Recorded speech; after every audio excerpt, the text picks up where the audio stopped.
तो hello guys, आपका एक बार इस ब्लॉग में स्वागत है। परंतु क्या करूं, बड़े दुख के साथ मुझे निकलना पड़ रहा है, वो भी अपने प्राइवेट जेट में।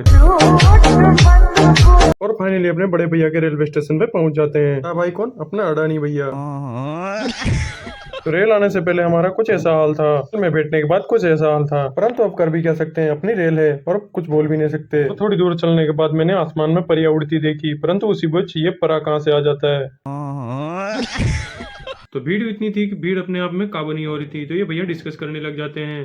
तो भैया के इस प्लान ने पूरी ट्रेन को ही खाली कर दिया था। और थोड़ी दूर चलने के बाद अपने चाचा जी का बगीचा आ जाता है। उसी बगीचे के नजारे देखते हुए मैं थोड़ी दूर आगे बढ़ जाता हूँ और एक चाचा जी अपने बगल में ही बढ़ जाते हैं। और अब कर भी क्या सकते हैं, अपनी रेल एडजस्टमेंट अपने को करना पड़ेगा। और मेरे स्वागत में इतने सारे लोग आ जाएंगे मैंने एक बार भी नहीं सोचा था। तो हाँ भैया, जेड प्लस सिक्योरिटी थी, अपने चारों तरफ गार्ड खड़े थे। तो फाइनली अपने ऑफिस में पहुंच जाते हैं। तो मैं फाइनली अब आपको बता ही देता हूँ, मैं आया था अपने हरिद्वार, वो भी गंगा स्नान करने इतनी गर्मी में। परंतु एक चीज मैंने नोटिस की, मेरे चारों तरफ उजड़े हुए बाग दिख रहे थे। अबे साले तभी मेरा और इतनी सारी भीड़ देख के तो मेरे पसीने छूट रहे थे। मैं ये सोच रहा था मैं अपने आप को पहचानूंगा कैसे। तो अब हम गंगा स्नान के लिए निकल जाते हैं।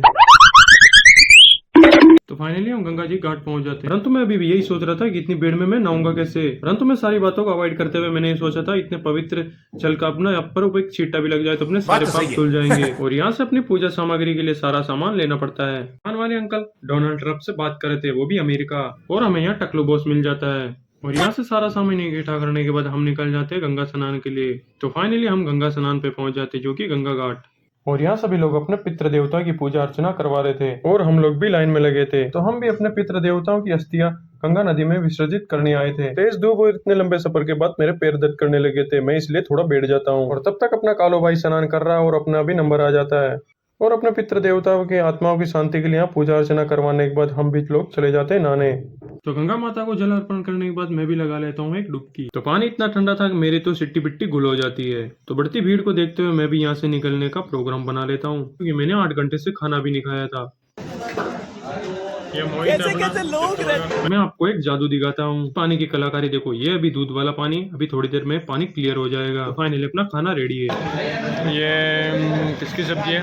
राजमा, ये कड़ी, ये आलू की, और ये रोटी। तो यहाँ से पेट पूजा करने के बाद हम बाजार खरीदने निकल जाते हैं। परंतु बाजार की महंगाई को देखते हुए हमने घर निकलना ही अच्छा समझा। ये देख लो गंगा नदी का नजारा, जो कि काफी सुंदर लग रहा था। और सभी लोग अपना बोरिया बिस्तर बांध के घर की तरफ निकलने लग गए। और रास्ते में मैंने ये स्ट्रक्चर देखा, जो कि अपने दादाजी ने बनवाया था। गर्मी को देखते हुए मैंने शेख का रूप धारण कर लिया था, जो कि दुबई से आया था।